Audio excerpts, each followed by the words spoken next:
Assalamualaikum warahmatullahi wabarakatuh. Bismillahirrahmanirrahim. Alhamdulillahirabbil alamin. Shalatu wassalamu ala asrofil anbiya'i wal mursalin sayyidina Muhammadin sallallahu alaihi wasallam. Alhamdulillahirabbil alamin atas berkat rahmat Allah warga Thariqah Siddiqiyah di seluruh Indonesia dan dimanapun berada. Sore hari ini kita bertemu, kita akan mengadakan dialog ya dalam rangka menyambut santunan nasional. Dalam semangat dengan santunan nasional, kita tingkatkan semangat menyambut kebangkitan tasawuf dunia. Alhamdulillah kita bersama Bapak Wali Talqin, Bapak Edi Setiawan, di sela-sela kesibukan beliau sore hari ini atau siang menjelang sore hari ini kita bisa berdialog. Kami berharap kesempatan kita manfaatkan. Tadi ini Pak Edi juga baru saja memberikan sambutan di acara hari ulang tahun lahirnya Tarbiyah Hidayah Gulambal Banat dan Maulidin Nabi besar Muhammad Sallallahu Alaihi Wasallam. Tadi dihadiri langsung oleh Al-Mukarram Mursyid Thariqah Siddiqiyah Bapak Kiai Muhammad Murtamurti, kemudian Ibu Ketua Umum Tarbiyah Hidayah Gulambal Banat dan Pak Edi Setiawan tadi juga memberikan sambutan. Nah, langsung ke sini ya. Langsung ke sini. Nah, ini Pak Edi, mungkin di awal ini kita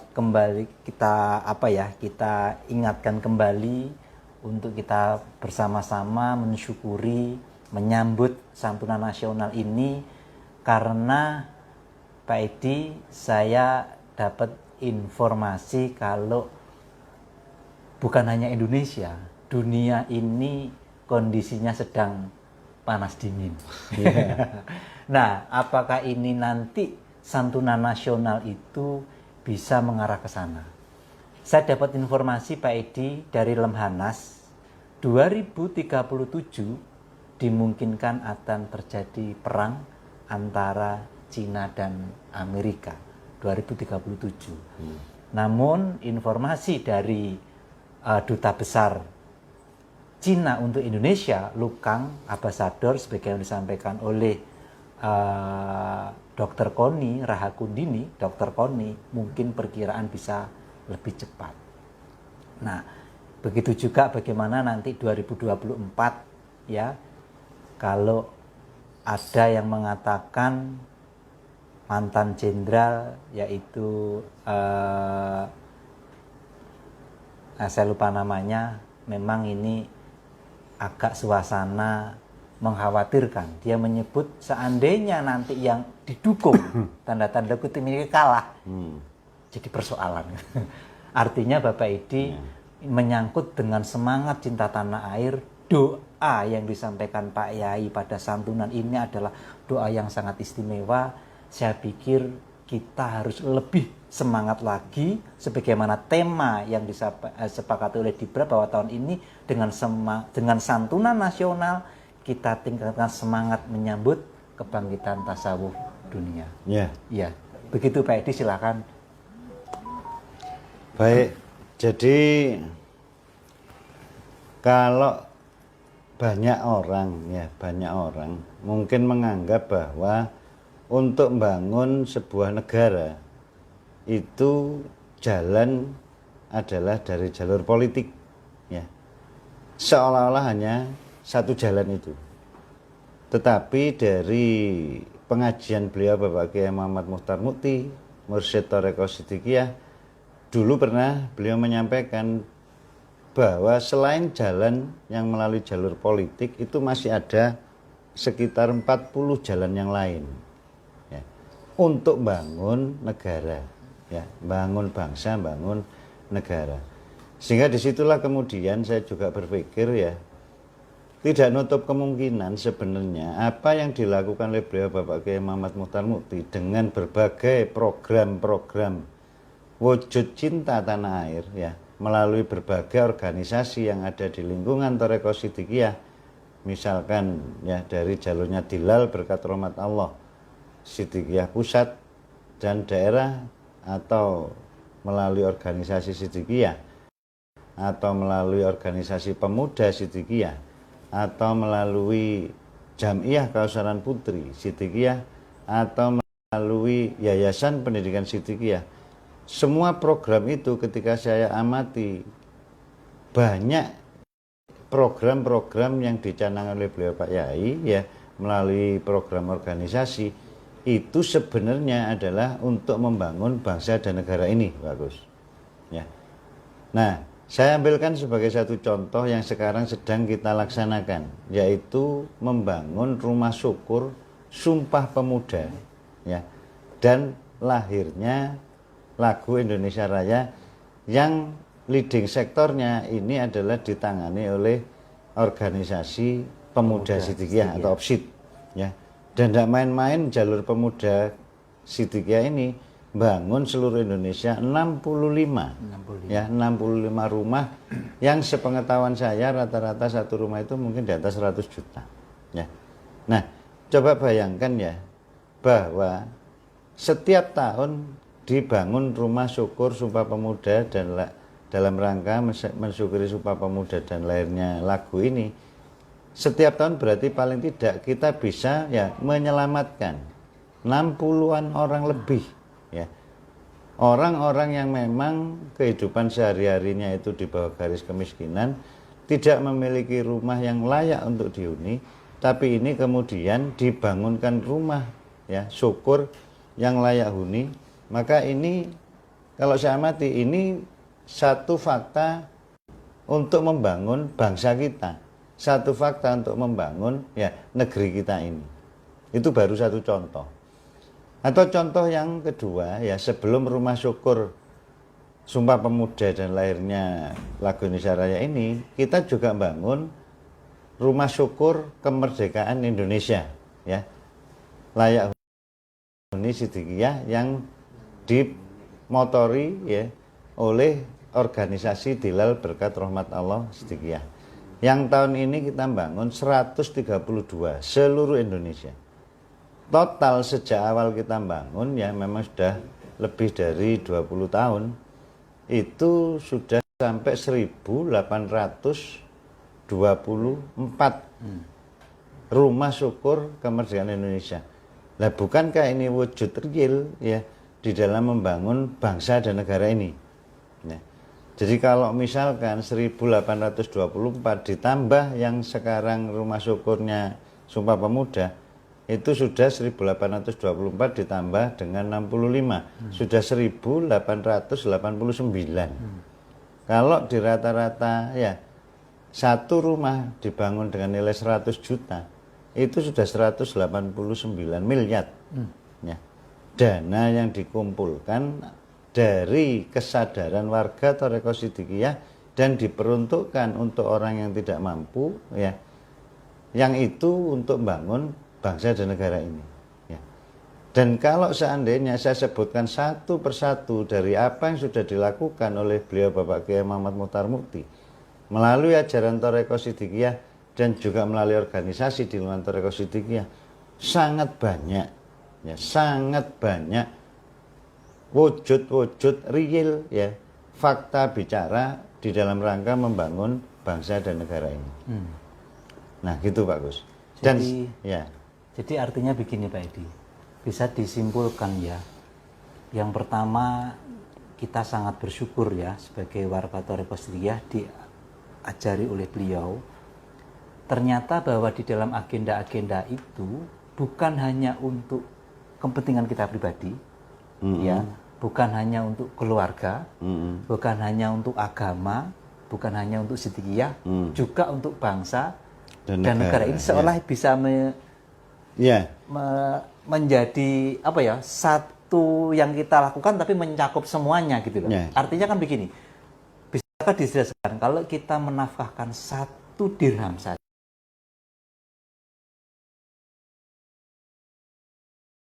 misalkan, untuk mengagungkan hari lahir Rasulullah sama dengan kita mensodakohkan atau ya satu gunung emas gitu ya. Itu kan bisa untuk pribadi, belum nanti hikmahnya untuk keluarga kita, untuk masyarakat kita, bahkan untuk negara, karena tadi Pak Edi sebut bahwa untuk membereskan persoalan negara itu tidak harus jalur politik. Berarti jalur itu tadi bagian untuk membangun bangsa dan negara. Artinya betapa besarnya apa yang akan kita lakukan atau yang sedang kita lakukan ini, Pak Edi. Ya, coba ya sama-sama kita berpikir ya.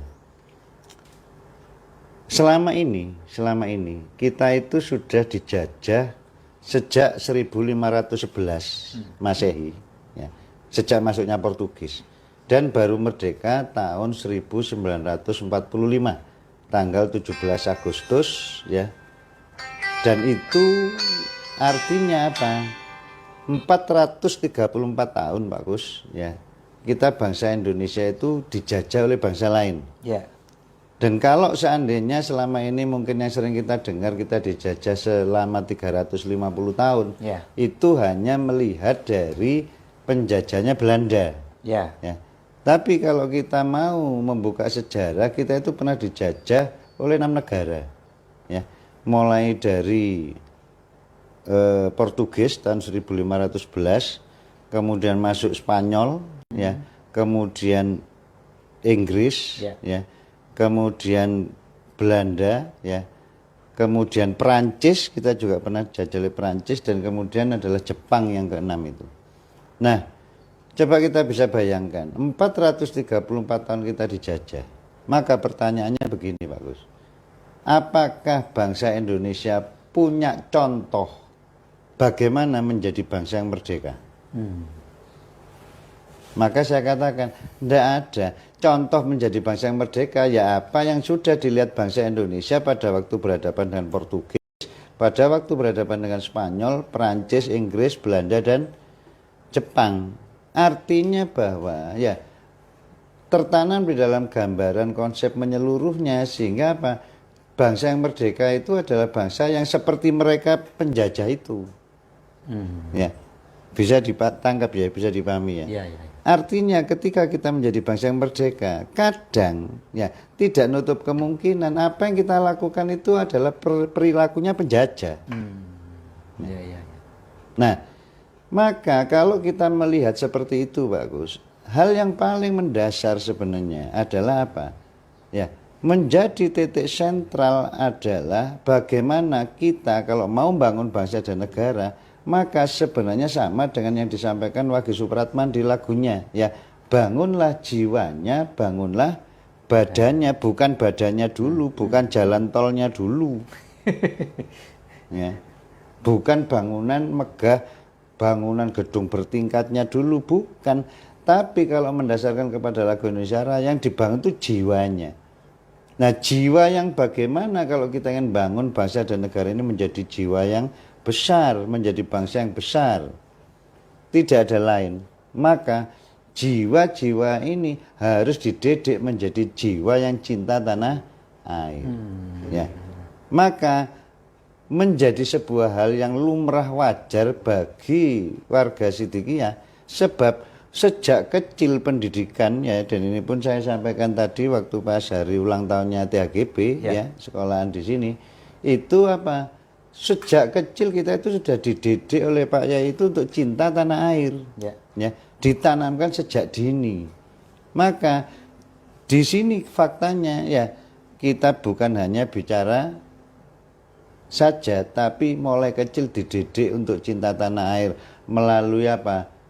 Menghafalkan Pancasila, memahami Pancasila, ya, kemudian menghafalkan pembukaan Undang-Undang Dasar 45, memahami Undang-Undang Dasar 45, ya. Dan bahkan kalau misalkan Bapak Ibu yang mungkin bukan dari Sidikiyah kepengen tahu, ya, silakan pada waktu ada pengajiannya beliau Pak Yai, ya, untuk datang. Dan nanti Anda akan heran bahwa apa? Lho kok ono kiai iki sing dibahas itu masalah cinta tanah air. Ya. Dan inilah sebenarnya obat yang sangat dibutuhkan oleh bangsa kita. Seandainya, ya, cinta tanah air ini ditanamkan pada jiwa bangsa, dan juga tertanam jiwa cinta tanah air ini kepada para ya orang-orang yang ada di atas sana di tingkat pemerintahan, maka ya kita yakin tidak akan muncul adanya korupsi, tidak akan muncul adanya ya fraud, kejahatan yang sifatnya itu adalah merugikan bangsa dan negara. Jika memang jiwanya adalah jiwa cinta tanah air. Ya. Berarti itu menjawab yang yang tadi Pak Edi. Ya. Artinya untuk menyelesaikan persoalan bangsa ini, orang secara umum mungkin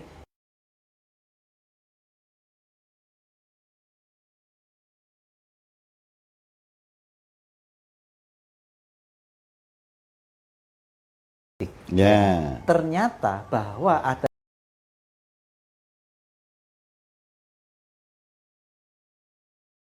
cinta Tanah air. tanah Nah, air. yang menjadi persoalan adalah begini Pak Gus. Ketika orang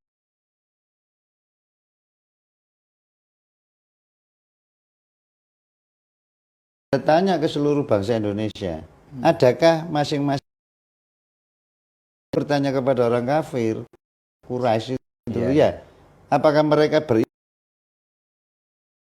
pada Allah? Mereka akan mengatakan saya beriman. Bagaimana wujud realisasi ya cinta negara? Opo? Ya, maka bicara adalah apa? Wujud cintanya ini apa? Karena apa? Ya, ada cinta yang asli sejati, ada cinta yang palsu. Wujudnya adalah masalah pengorbanan. Ya, bohong bilang cinta tanah air kalau tidak ada pengorbanan itu.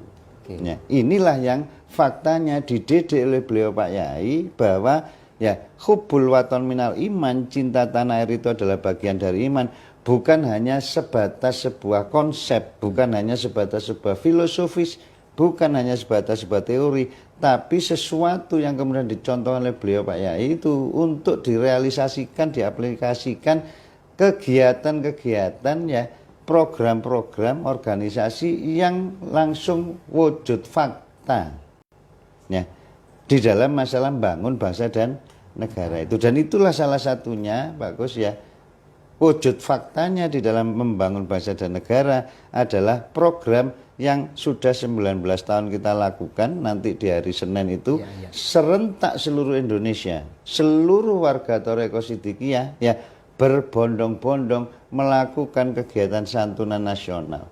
Dananya dari warga dikumpulkan ya, dan ini benar-benar memang semua yang dikumpulkan atas dasar untuk santunan nasional ini diberikan langsung kepada orang-orang yang berhak ya. Dan yang menariknya saya ngikuti santunan nasional sejak yang pertama. Yang pertama serentak waktu itu di luar dugaan ya. 19 tahun yang lalu itu sudah bisa terkumpul 500 juta. Ya. Itu sudah bisa menyantuni ya, membawa perubahan kepada lebih dari 8.000 anak yatim fakir miskin. Ya. Setiap tahunnya fakta sampai sekarang tidak pernah turun, Pak. Ya, meningkat. Ya, meningkat dari 500 juta, 700 juta, 800 juta sampai kemudian meningkat 900 juta. Di atas 1 miliar, meningkat sampai 2 miliar, sampai yang terakhir kemarin tembus lebih dari 4 miliar. Subhanallah. Ya. Dan itu sudah punya pengaruh yang hebat di anak yatim fakir miskin. Lebih dari 20.000 ya untuk 1 tahunnya itu yang bisa disantuni. Ya. Ini wujud real sebagai perwujudan cinta tanah air ya, murid-murid Sidikiyah sebagaimana yang diajarkan oleh Pak Yai ya, Bapak Kiai Muhammad Muhtar Mukti. Ini hanya salah satu wujudnya saja. Ya. Berarti kalau boleh saya ambil garis besarnya Pak Edi, bahwa persoalan untuk segala macam di negara kita itu salah satunya adalah ternyata cinta tanah air. Hanya soal cinta kan ada 3. Ada yang benar-benar cinta, ada yang tidak cinta, ada yang pura-pura cinta kan gitu ya. Cinta palsu. Cinta palsu. Oke. Nah, kita sebagai warga Sidikiyah sudah bertahun-tahun, kalau bilang santunan nasional sudah ke-19 yang akan datang ini adalah fakta bicara, ya kan? Fakta bicara bahwa bukan hanya sekedar program, bukan hanya sekedar wacana, bukan sekedar omongan, tapi menjadi fakta yang sudah bertahun-tahun. Ya otomatis berarti kita sebagai warga nampaknya harus semakin bersyukur ini Pak. Coba sekarang ya kita bawa kepada lingkup negara. Untuk sesi ini kita bawa pada lingkup negara. Ya. Bisa kita bayangkan. Ya, Pak Agus sudah tahu data bahwa ya mulai dulu sampai sekarang ibaratnya Indonesia ini kan seperti wanita cantik yang menarik hati. Siapa di dunia ini ya yang tidak menginginkan memiliki Indonesia? Mau bicara dari alamnya, mau bicara dari keindahan alamnya, mau bicara dari jumlah banyak penduduknya, mau bicara dari ya mineral-mineralnya, kekayaan alamnya dan lain sebagainya. Ini sangat menarik hati. Makanya tidak salah kalau Plato ya sampai mengatakan bahwa ini potongan surga. Ya, potongan surga.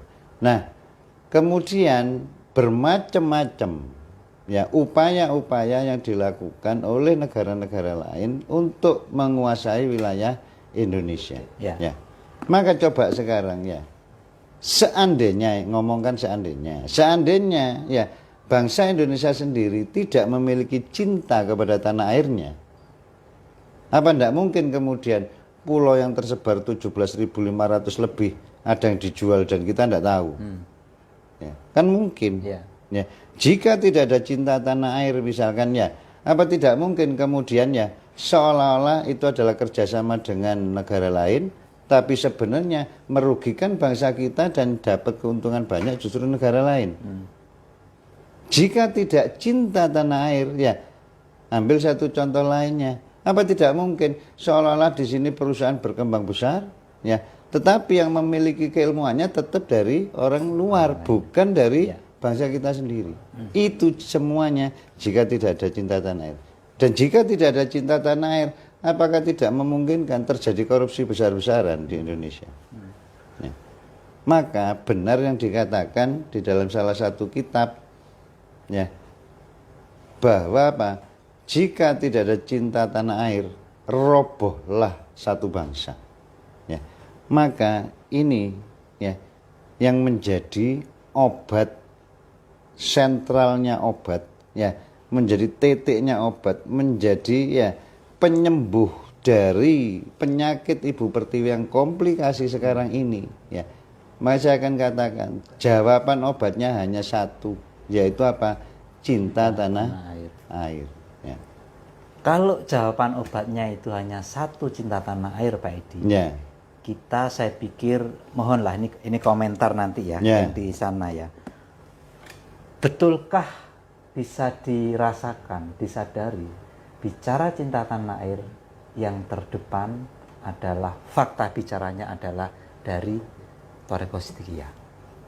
Artinya, bila ini kita simpulkan, dapatkah disimpulkan, ya saya mohon komentar juga, berarti bicara penyelamat negeri ini, bicara benteng negeri ini, bicara pembangunan negeri ini, yang fakta bicara adalah siapa? Nah, seandainya itu tidak disadari bahwa ini posisi kita ya tentang apa yang telah kita lakukan dengan fakta bicara ini, betapa kita menjadi hamba yang harus bersyukur Pak Edi. Ya, jadi memang kan begini Pak Gus ya, seperti tadi saya katakan, kalau kita bertanya pada semua bangsa Indonesia ya, apakah mereka cinta tanah air, pastilah mereka akan ngeklaim dirinya cinta tanah air. Ya. Oke, sepakat. Nah, kemudian ketika kita maju melangkah kepada pertanyaan, apa yang sudah kamu lakukan untuk tanah airmu sebagai perwujudan cinta? Ya. Nah ini loh yang mulai ya bisa dilakukan yang namanya apa?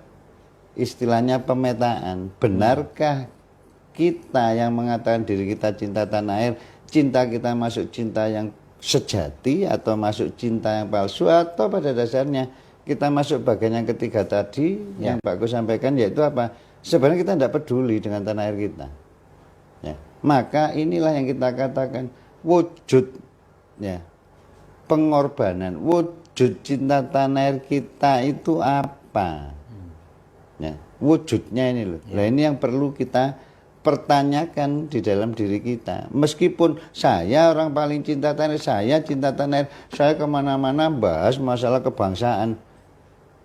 Apa yang kemudian ya bisa dikatakan manfaat untuk bangsa kita ini? Sebagai gambaran begini, Amerika, dasar berdirinya pemerintahan Amerika itu adalah untuk melayani rakyatnya. Amerika.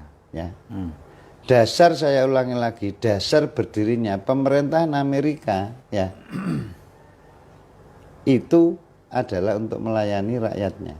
Maka sebenarnya yang pernah dikatakan oleh John F. Kennedy pada waktu itu ya, don't ask what you get from your country ya, but ask ya what you can give to your country.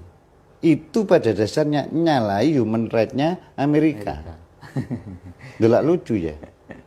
Ketika John F. Kennedy mengatakan, jangan kamu bertanya apa yang bisa kamu dapatkan dari negerimu, tapi bertanyalah apa yang bisa kamu berikan untuk negaramu. Ini sebenarnya nyalai konsep dasarnya Amerika. Makanya ini menjadi perdebatan tersendiri di tingkat filosofis dan konseptualnya di Amerika sana. Tapi kalau untuk bangsa kita itu benar. Bahwa kita ini selalu ditanya apa yang bisa kita berikan untuk bangsa dan negara kita. Ya. Sebab apa? Sebab konsepnya adalah ya rakyatlah yang memang ya semua apapun yang dilakukan harusnya memang tujuannya adalah untuk bangsa dan negara. Ya. Nah, maka lagi-lagi yang semuanya di sini mengatakan dirinya cinta tanah air, maka pertanyaan mendasar, apa yang sudah dilakukan untuk bangsa dan negara ini? Ya. Ya. Baik, Pak Edi, ini kita sapa dulu teman-teman kita, karena ini tadi judulnya kan dialog interaktif. Ya. Saya berharap teman-teman semuanya yang mengikuti dialog ini bisa saling memberikan respon, ya, mungkin bertanya, mungkin menanggapi atau yang lain. Ini saya sapa dulu, terima kasih Mas Alek menyampaikan Assalamualaikum warahmatullahi wabarakatuh. Terima kasih Mas Suyanto Almeri. Ya. Tulis yang perlu ditulis agar supaya tidak lupa. Terima kasih mengingatkan. Mbak Aning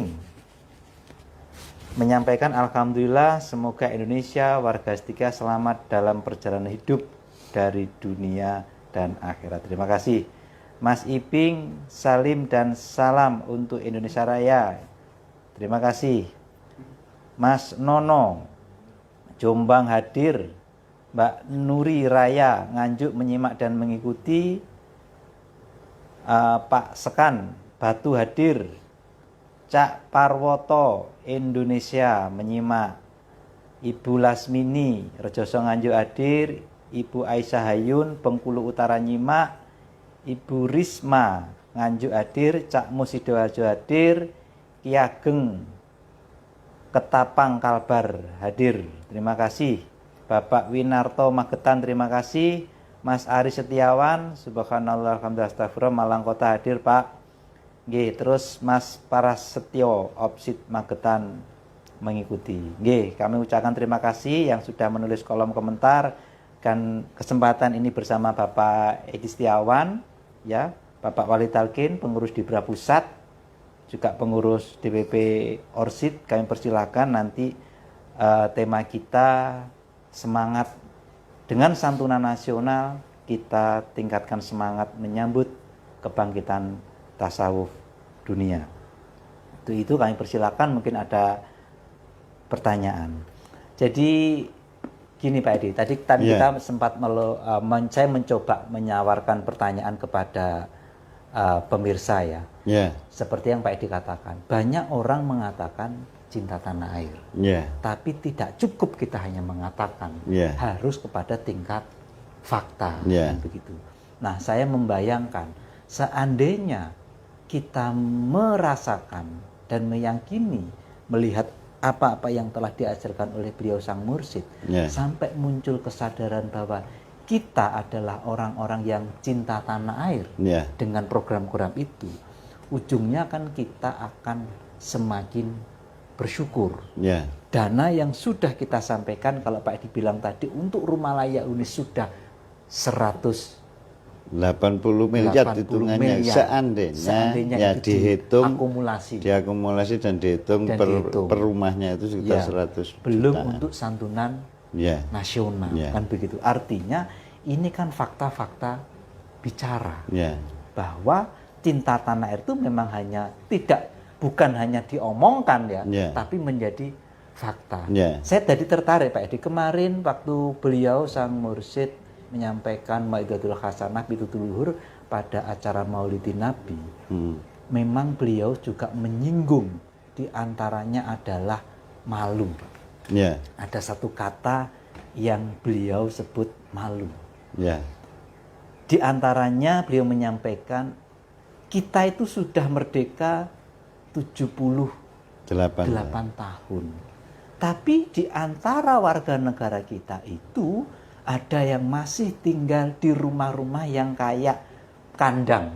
Begitu. ya, Nah, bagi orang yang masih mempunyai rasa malu, ya apa tidak malu, ya kan? Ya. Kalau kita tidak memikirkan itu.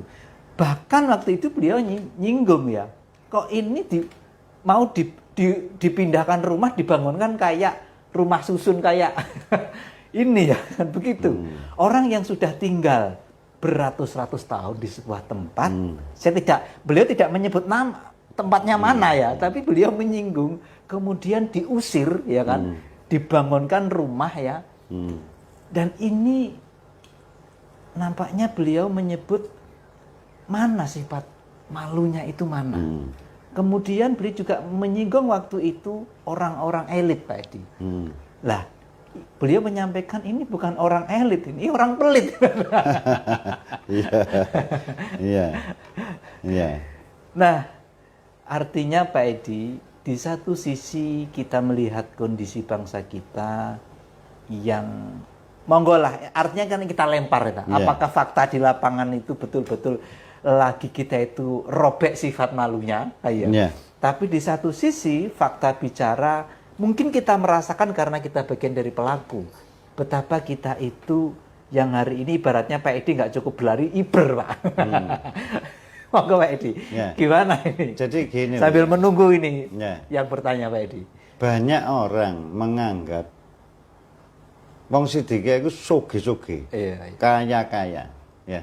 Mengapa demikian? Loh, faktanya bisa mengeluarkan dana sebegitu banyak. Kalau bicara sodako spontanitas hanya beberapa menit saja, kadang ngumpul 100 juta, kadang ngumpul 200 juta. Ya. Mereka selalu bicara atau menganggapnya bahwa kita ini adalah orang kaya. Ya. Satu sisi benar, satu sisi tidak benar. Ya, kalau yang dimaksud kita dari warga Sidike itu kaya masalah harta atau uang, ini tidak benar. Sebab apa? Boleh dicek sendiri ya. Faktanya warga Sidike ini perkiraan saya ya 70% itu justru sifatnya itu Senin Kemis. Ya. Senin Kemis di dalam masalah urusan harta. Ya. Untungnya kalau katanya beliau Pak Yai, untungnya masih ada Senin dan Kemis. Untungnya masih ada Senin dan Kemis. Untungnya masih ada Senin dan Kemis. Ya.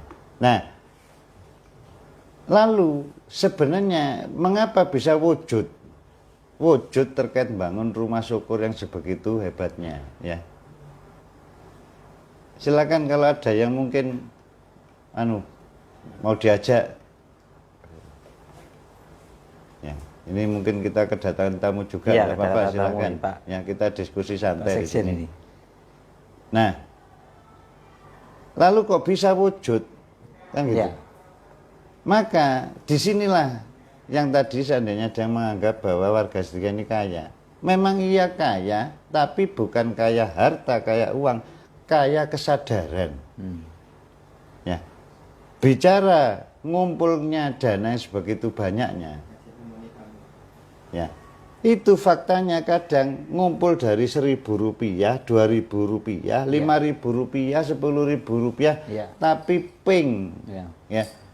ngumpulnya sebab warga Sidika ini memang jutaan, banyak.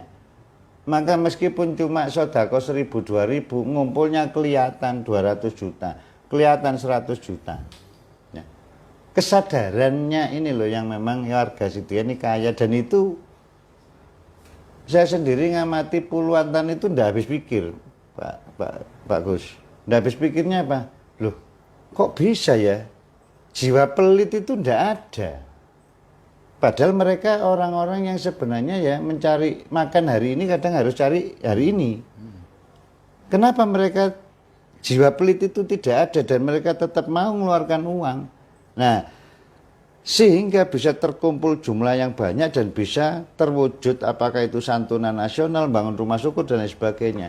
Maka tidak bisa kita itu melepaskan ya peran penting di sini, yaitu apa? Didikan dari beliau Bapak Kiai Muhammad Muchtar Mukti. Kok bisa yang namanya beliau Bapak Kiai Muhammad Muchtar Mukti ini didik jutaan muridnya ya, tapi bisa sampai timbul kesadarannya dan keberaniannya untuk bersedekah.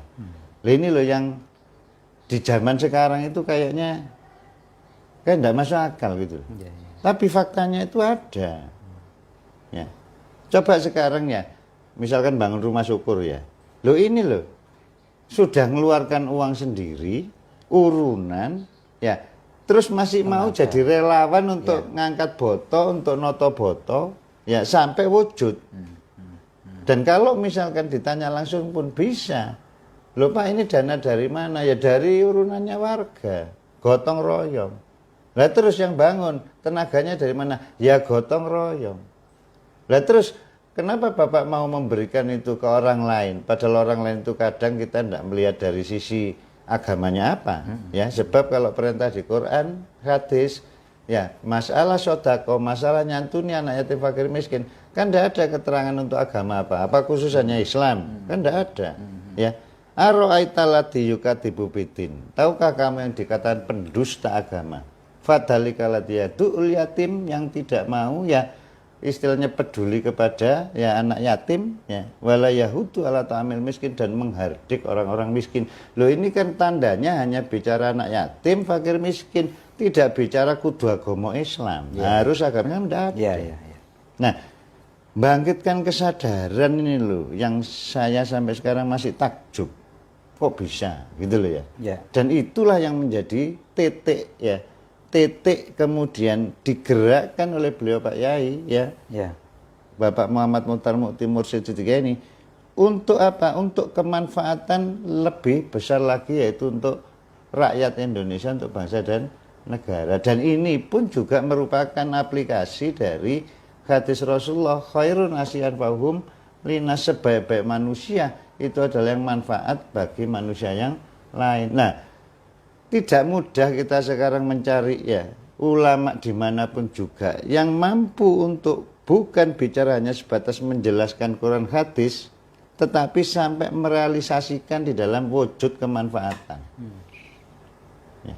Dan ini nanti tanggal 17 Rabiul Awal, bertepatannya hari Selasa ya, Selasa besok ini, Mas Gus ya. Tanggal berapa? 3 Oktober itu ya. Nah itu akan dilakukan lagi serentak seluruh Indonesia, santunan nasional. Yang tahun kemarin terkumpul dana urunannya warga 1.000-2.000 ini dari jumlah murid yang jutaan. Ya, ini menjadi terkumpul 4 miliar lebih. Subhanallah. Ya, kita tidak tahu ya apakah nanti juga tetap bertahan di 4 miliar atau bisa lebih 5 miliar ya. Tapi bagi kita melihatnya hanya satu, yaitu apa yang pernah dilakukan Pak Yai. Meskipun kita itu hanya bisa memberikan setetes kepada bangsa dan negara ini, itu pun akan tetap kita lakukan. Ya, jadi saya pikir apa yang disampaikan Pak Edi, Pak, jadi kita harus semakin bersyukur ya. Artinya kita ini bisa seperti ini gitu kan. Ya kan ada keajaiban Pak, ya kan ada banyak keajaiban, kesadarannya, mengumpulkan dana, rutin dari tahun ke tahun dan bisa meningkat. Ini kan sesuatu yang harus membuat kita, artinya kita makin bersyukur. Kan begitu. Ya. Kita merasakan itu sebagai nikmat Allah. Kok ya bisa gitu loh ya. Karena Iya, dan bimbingan beliau tadi memang iya, tapi kan artinya bahwa kita ini kok apa ya, menjadi orang-orang yang sadar ya, dan itu istiqomah. itu di melakukan luar itu. akal pikir. Di luar akal Ya. pikir. Maka ini perlu kita syukuri. Nah, maka bukan tidak bisa dipikir, akal pikir kita harus dimasukkan, jangan di luar saja. Oh gitu, iya. Bagus. Pikirannya dimasukkan. Gitu. Dimasukkan. Karena apa? Kalau sudah pikiran dimasukkan itu nanti menjadi keyakinan. Dan apa yang dilakukan warga Siddiqiyah, mau urunan, mau bangunkan untuk orang lain ya, untuk bangsa negara ini, untuk rakyat ini. Lah itu bukan untuk dirinya loh. Kadang lucunya itu kan juga gini. Loh, bahkan yang bangunkan rumah syukur sendiri Pak Gus. Kadang-kadang. Itu kadang ya rumahnya sih kontrak. Iya. Ya rumahnya saya ikut mertuanya, ya belum punya rumah, ya kadang seperti itulah ya. Tapi ini menjadi sesuatu yang kok bisa gitu loh ya. Ditimbulkan kesadaran sedemikian hebat ya, sehingga kemudian mau berbagi untuk orang lain. Makanya kadang kan gini ya. Kalau seandainya ya ada murid Siddiqiyah misalkan ya, lu ngapain juga membangunkan buat orang lain ya. Wong itu yang dibangunkan juga bukan warga Siddiqiyah. Nah, maka ini ya menandakan dia belum paham ajaran Siddiqiyah. Ya, sebab apa? Loh, sebab ajaran Siddiqiyah itu bersumber dari ajaran La ilaha illallah, dari yang diajarkan Bapak Kiai Muhammad Muchtar Mukti, bersumber dari ya Nabi Muhammad, yang dicontohkan Nabi Muhammad Shallallahu Alaihi Wasallam, dan Nabi Muhammad itu rahmatan lil alamin. Ya. Sehingga apa bagi kita warga Siddiqiyah ya sesuatu hal yang biasa kita membangunkan rumah syukur buat orang lain ya, atau santunan nasional ini nanti ya kita berikan juga untuk orang lain ya, karena itu memang adalah bagian apa? Bagian ajaran kita untuk menjadikan diri kita manfaat ya, sebaik-baik manusia adalah manfaat bagi manusia yang lain. Iya, sebaik-baik manusia adalah manusia yang paling bermanfaat bagi orang lain. Baik, Pak Edi. Ini ada pertanyaan Pak Edi dari Mas Rohmat ya. Dari kota mana itu? Ya ini belum menyebut Mas Rohmat, silakan diketik ya Mas Rohmat dari mana. Ini pertanyaannya nyinggung apa yang disampaikan Pak Edi tadi. Yaitu mohon dijelaskan hakikat penjajahan dan hakikat merdeka. Itu bagaimana? Ya. Itu Pak Edi. Baik. Berbicara terkait masalah hakikat ya, itu sesuatu yang sifatnya luas dan mendalam ya. Kalau dari keterangan yang ada disebutkan di dalam salah satu kitabnya Imam Ghazali, beliau mensitir dari hadis Rasulullah. Qala Rasulullah sallallahu alaihi wasallam ya, innani Qur'an dhahiran wa batinan. Sesungguhnya Al-Qur'an itu mengandung makna-makna lahir dan mengandung makna-makna batin ya. Sehingga pada dasarnya makna di dalam sebuah kata itu ada sisi yang makna lahir atau makna letterlek, dan ada sisi makna batin atau yang kadang diberi istilah makna kias atau bukan sebenarnya ya. Maka saya ya akan menjawab dari sudut pandang ya pembukaan Undang-Undang Dasar tahun 1945. Di alinea pertama dikatakan ya bahwa sesungguhnya kemerdekaan ialah hak segala bangsa. Dan oleh sebab itu maka penjajahan di atas dunia harus dihapuskan karena tidak sesuai dengan peri kemanusiaan dan peri keadilan ya. Nah, coba diamati, penjajahan di atas dunia harus dihapuskan. Ini yang dituju bukan manusianya. Ya, kalau manusianya dulu kita pernah dijajah Spanyol, berarti Spanyol harus dihapus. Kita pernah dijajah oleh Portugis, berarti Portugis harus dihapus. Kita pernah dijajah oleh Perancis, Inggris, Belanda, Jepang, mereka harus kita hapuskan. Bukan. Ya, bukan manusianya, tetapi penjajahannya. Nah, penjajahan itu adalah ya dari kata penjajah. Penjajah itu adalah orangnya, penjajahan itu kata bendanya dari sifat menjajah. Ya. Sedangkan menjajah itu adalah kata kerjanya di dalam menjajah tersebut. Nah, maka itu sebenarnya penjajahan itu adalah sifat. Ya. Sifat penjajah kalau di dalam bahasa Al-Quran itu diawali atau bersumber dari sifat toma. Makanya kalau warga Sidikiyah heboh beberapa tahun ini adalah munculnya jin toma, kan gitu. Ya. Jin tomang. Ya. Nah, itu adalah berangkat dari sifat toma. Sifat toma itu diibaratkan sifatnya seperti anjing, ya, yang senantiasa menjulurkan lidahnya, sudah diberi makan masih merasa kurang, selalu menjulurkan lidahnya. Ya. Orang-orang yang toma, ya, meskipun sudah punya tanah, punya uang, itu masih merasa kekurangan. Nah, itulah sebenarnya yang disebut dengan sifat penjajahan. Ya. Nah, yang menarik bahwa begini, kalau bicara dari sisi hakikatnya, sifat penjajahan itu tidak bicara sesuatu yang di luar, tetapi sesuatu yang di dalam, yang itu bisa saja ada di dalam diri kita. Bisa saja diri kita ini juga ada sifat penjajah di dalam diri kita. Ya.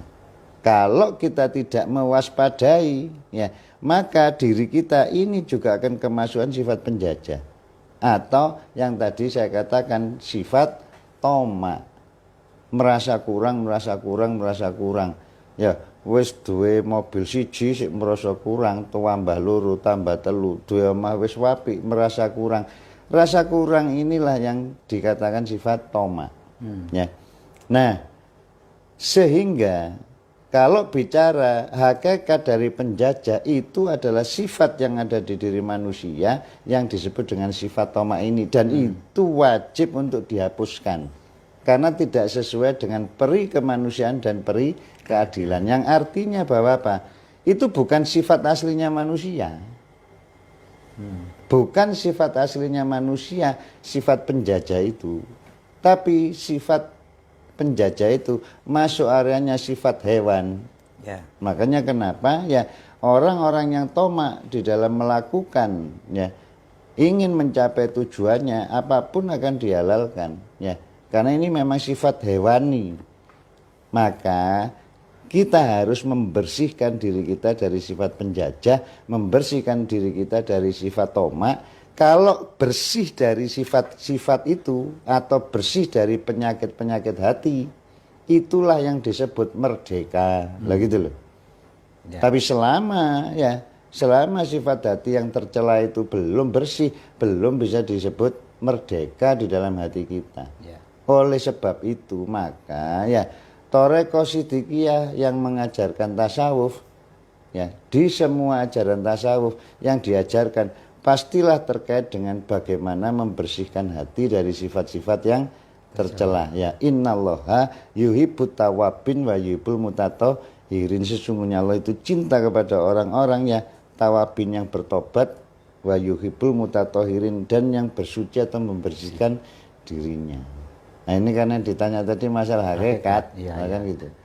Jadi ya periksalah dirimu sendiri, termasuk yang tanya, termasuk yang jawab, masih adakah sifat-sifat toma? Kalau ada berarti diri kita ini masih masuk kategori penjajah. Ya, terima kasih Pak Edi jawabannya. Jadi hakikat penjajahan tadi berdasarkan undang-undang dan juga berdasarkan Al-Quran tentang bagaimana kita harus bersih dari sifat-sifat hati yang tercela. Ini ada pertanyaan lagi Pak Edi. Kami persilahkan ya. Selain ini kita sudah hampir 1 jam, masih ada kurang lebih 15 menit. Nanti bisa dipergunakan untuk siapa-siapa yang ingin bertanya. Ini ada dari Mas Gumilang Hadrianto. Pertanyaannya begini Pak Edi. Negara bisa dirasakan hadir di mata rakyat saat pemerintahnya yang sebagai pelaksana negara, pemimpin bangsa hadir di mata rakyatnya. Jadi negara ini bisa dirasakan hadirnya kalau pelaksana negara ini betul-betul hadir ya di hati dari mata rakyat. Pertanyaannya, bagaimana tanggapan Bapak mengenai keadaan bangsa yang saat ini terjadi? Ya. Apakah jika dikaitkan prolognya, apakah betul-betul sudah hadir, apakah belum? Misalkan ya, apakah kita itu benar-benar membangun Indonesia atau pembangunan di Indonesia? Saya pikir kan standarnya ini kan harus kita sesuaikan dulu Pak Edi. Misalkan yang dibangun itu apa? Ya kan kita mau bicara kemajuan itu apa? Lah kalau ininya nggak sama, menilainya pun akhirnya kita jadi makanya kan gini ya, ini sebagai satu contoh ya. Pada waktu saya menempuh kuliah di S3 di program doktoral ilmu sosial, itu timbul satu pertanyaan. Kita dulu dan juga sampai sekarang itu kan disebut, ada yang nyebut kita ini negara terbelakang. Ada juga kita itu disebut diperhalus menjadi negara dunia ketiga. Ya. Makanya Bung Karno yang mengatakan dan membuat istilah kita ini masuk negara berkembang. Ya. Nah, yang jadi pertanyaan itu begini, kita disebut negara dunia ketiga. Lalu siapakah yang disebut dengan negara dunia pertama dan negara dunia kedua? Seolah-olah negara dunia pertama dan negara kedua, dunia yang kedua, ini adalah superior, lebih hebat daripada negara dunia yang ketiga. Makanya di sini ada angka 1, 2, 3. Ya. Maka di dalam salah satu referensi yang waktu itu saya pelajari, ternyata yang disebut negara dunia pertama itu adalah Amerika. Ya. Yang disebut negara kedua itu adalah Eropa. Yang disebut negara ketiga adalah Asia dan Afrika. Nah, negara Eropa ini ya mengambil bahan material dari alam dari negara dunia ketiga.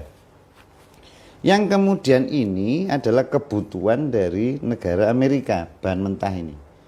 Maka ini dijual ke sini, ke Amerika.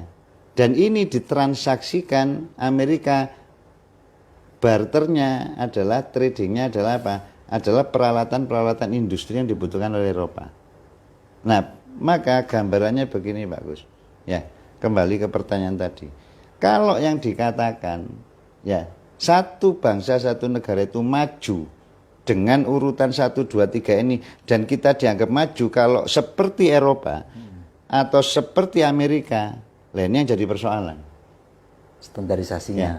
Kalau standarisasi seperti sebab apa? Tidak mungkin kita akan bisa seperti mereka, Eropa maupun Amerika. Sebagai gambaran contoh, waktu saya kuliah di teknik kimia, ya di ITS sana, buku teknik yang kita pelajari, padahal waktu itu saya kuliah 8 tahun sekitar 90-an. Buku teknik yang kita pelajari itu buku tahun 1950. Artinya bahwa secara teknologi kita itu sudah terlambat 50 tahun dibandingkan dengan Amerika dan Eropa. Ya. Loh, ini fakta. Ya. Maka sebenarnya bicaranya adalah apa? Adalah ya acuan yang ini tadi. Bahwa kita harusnya jangan menyamakan acuan bangsa yang besar itu dengan Amerika atau Eropa. Kita harusnya tahu acuannya sendiri, dan sebenarnya oleh para pendahulu bangsa sudah ditulis di pembukaan Undang-Undang Dasar 45 yang disebut dengan tujuan negara itu, yang ada di alinea ke-4. Ya. Sehingga ya itulah yang menjadi patokan apakah keberadaan ya pemerintah itu sudah sesuai atau seperti yang diharapkan oleh rakyat. Maka yang dipakai patokannya adalah yang di alinea ke-4 itu, mencerdaskan kehidupan bangsa, mensejahterakan meningkatkan kesejahteraan umum, ya, kemudian ikut serta dalam perdamaian dunia dan lain sebagainya, melindungi tumpah darah Indonesia, ya. Nah, maka coba ambil satu contoh saja, mensejahterakan, ya, meningkatkan kesejahteraan umum, ya. Maka apakah ini sudah bisa dirasakan oleh seluruh lapisan rakyat Indonesia? Kalau yang merasakan itu hanya kelompok kecil, maka berarti hadirnya itu belum, kan gitu. Hadirnya hanya untuk kelompok kecil saja. Tapi kalau misalkan ya Yang merasakan kemanfaatan sudah mayoritas, lah berarti kehadirannya memang sudah dirasakan oleh mayoritas itu. Sehingga kadang di sini ya jadi pertanyaan-pertanyaan bagi saya. Misalkan contoh ya, kita itu kan habis kena pandemi, ya hampir 3 tahun. Ya. Dan kemudian sama-sama seperti cacing kepanasan. Kita masih hidup aja sudah bersyukur.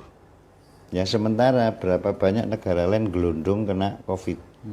Nah, kita kan bangsa kita ini kan bangsa yang adaptif, yang mudah untuk berevolusi, mudah untuk menyesuaikan, fleksibel dan sebagainya. Maka kita tahu sekarang muncullah orang-orang cari uang, cari sisi ya peningkatan ekonominya lewat jualan online. Ya, ini contoh lu ya, jualan online. Tapi saya dengar-dengar, cuma dengar-dengar saja, jualan online mau dilarang. Ya, sebab ada dari yang tidak terbiasa jualan online, artinya jualan yang manual, yang model dulu, ini merasa terganggu dengan adanya jualan online. Maka solusinya itu, mengapa tidak yang belum terbiasa dengan jualan online, ini ditarik menjadi juga mampu jualan online, ya. Mengapa justru yang sudah terbiasa jualan online, ini kemudian ditutup. Nah ini loh yang saya juga tidak tahu ya. Artinya bahwa apa? Ini mestinya harus dipertimbangkan dulu, ya, dipikirkan dulu. Sebab apa? Lagi-lagi kalau konsep di Amerika itu memang negara adalah untuk melayani rakyat. Ya.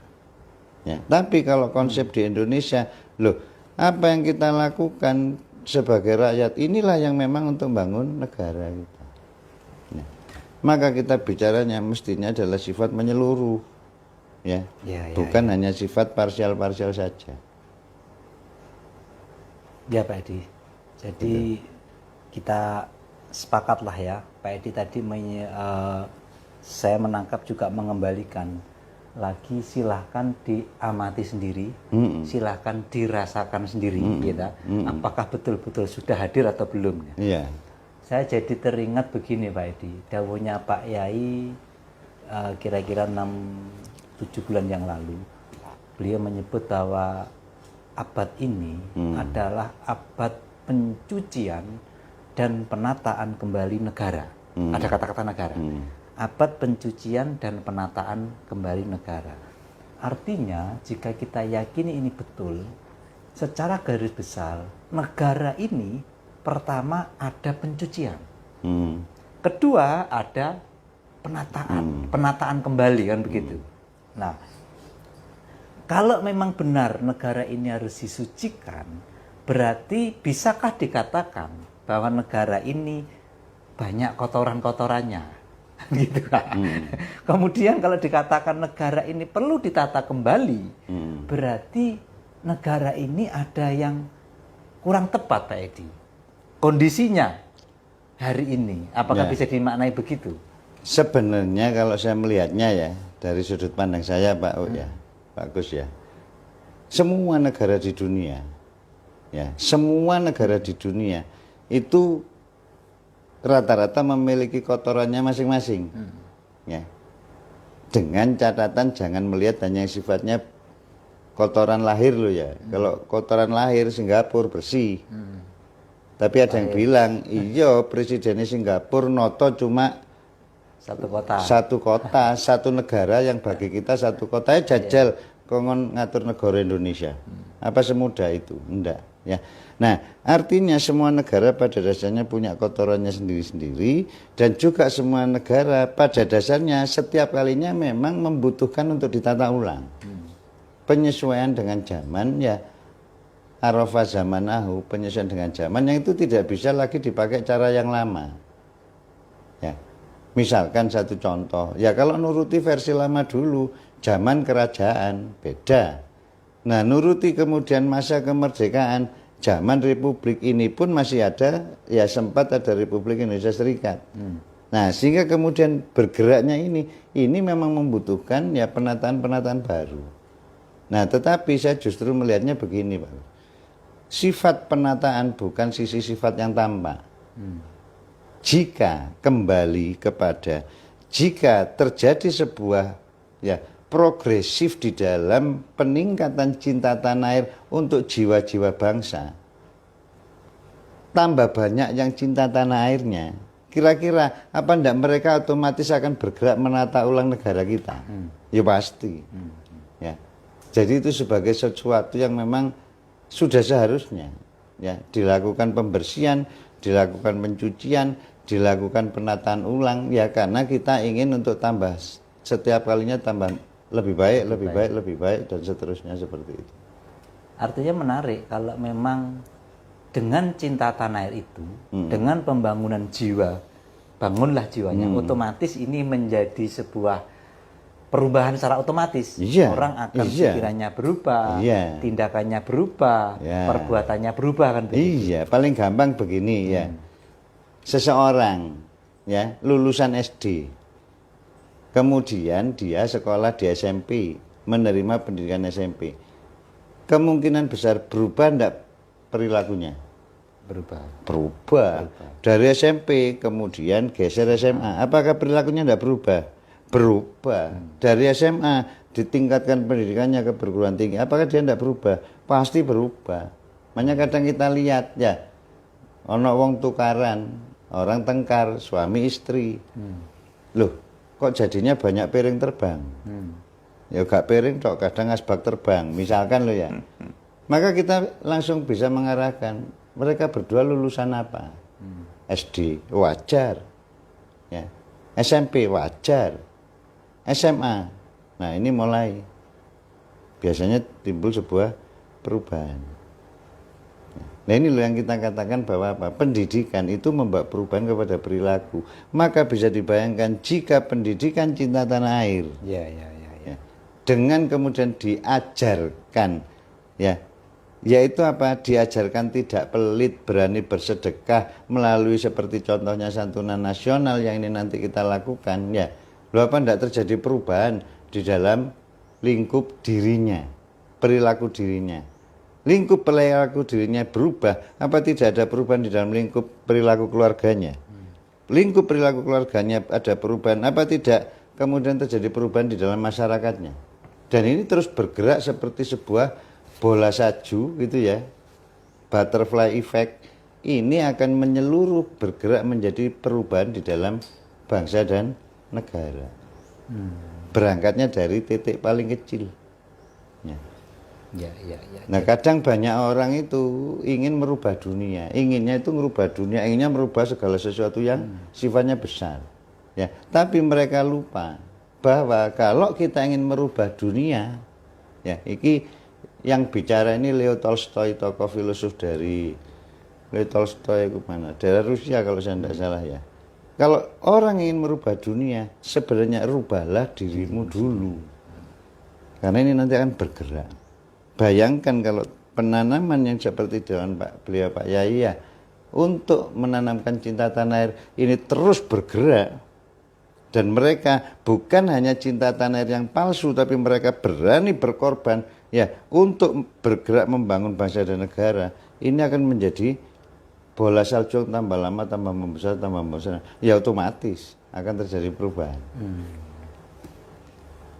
Ya Pak Edi, menarik sekali soal betapa pentingnya cinta tanah air yang itu membawa perubahan dan fakta-fakta tentang cinta tanah air.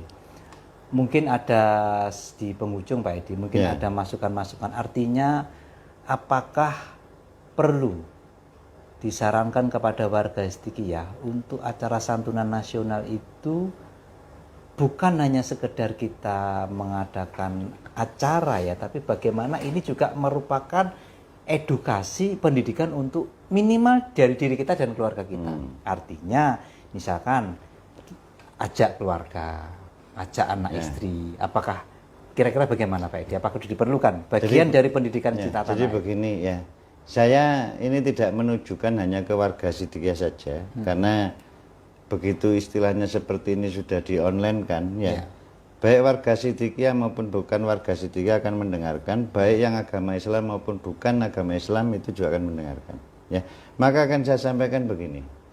Ada pepatah Cina ya yang mengatakan bahwa di alam semesta itu ada yang namanya hukum kelimpahan.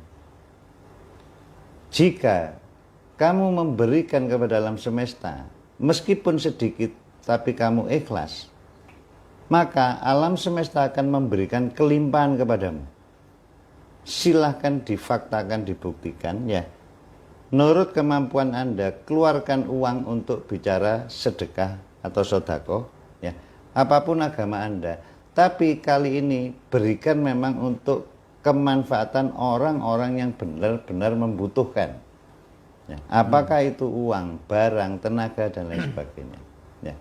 Nah khususnya bagi warga Toreko Sidikiyah ya, secara umum untuk umat Islam, sekarang ini adalah bulan Rabiul Awal yang tadi sudah disampaikan oleh Pak Kus bahwa ya man adoma maulidin, jika kita mengagungkan hari kelahiran Nabi Muhammad, kita berinfak, bersedekah sedikit ya 1 dirham, digambarkan di hadis itu 1 dirham ya. Maka seolah-olah kita sudah mensedekahkan sebuah gunung emas. Nilai bagi umat Islam kita yakini sedekah di bulan Rabiul Awal ini punya nilai yang tinggi ya.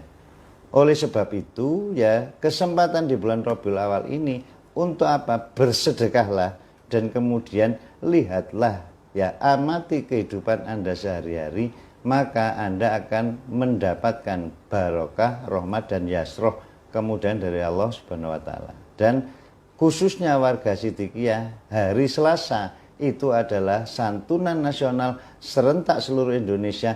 Jangan ragu-ragu ya, keluarkan nurut kemampuan kita ya, didasari dengan keikhlasan, keluarkan sedekah yang itu lewatkan kegiatan program santunan nasional.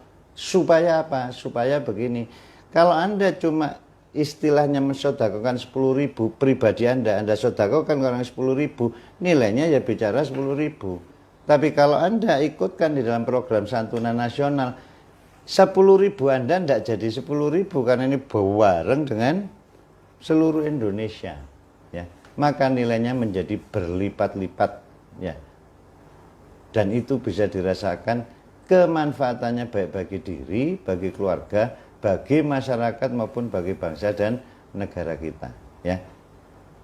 Ingat sebagaimana yang didhawuhkan Rasulullah, as-shadaqatu syai'un ajibun, as-shadaqatu syai'un ajibun, as-shadaqatu syai'un ajibun. Sedekah itu adalah sesuatu yang ajaib dan Anda tidak akan pernah tahu keajaiban sedekah selama Anda belum praktek untuk bersedekah. Terima kasih.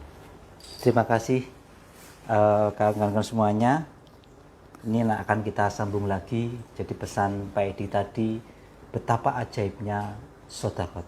Sedekah itu as-sedaqatu syai'un ajibun, as-sedaqatu syai'un ajibun, as-sedaqatu syai'un ajibun. Apalagi sedekah di bulan Maulid Nabi ini. Nabi ya, dalam rangka mengagungkan hari lahirnya Nabi besar Muhammad Shallallahu Alaihi Wasallam. Ya. Bapak Ibu semuanya, sudah 1 jam, nanti akan kita sambung lagi. Kami berharap dialog bisa lebih interaktif, ada beberapa pertanyaan atau beberapa komentar-komentar ya. Mungkin nanti di berikutnya kita akan lebih detail. Insya Allah mungkin besok ya, kalau memungkinkan ya. Di jam yang sama mungkin, Mas. Ya, kita akan membahas mungkin yang detail, mungkin secara teknis juga seperti apa ya. Dan harapannya itu tadi, bahwa apa yang kita lakukan ini sebuah keajaiban, kita perlu bersyukur dan memang semua harus kita buktikan dan kita rasakan dan kita harus melakukan supaya bisa merasakan keajaiban daripada sedekah. Saya kira sementara itu dari kami, atas segala kekurangan, kekhilafan dalam membawakan acara ini kami mohon maaf. Kita sambung lagi Pak Edi untuk lain waktu. Wassalamualaikum warahmatullahi wabarakatuh.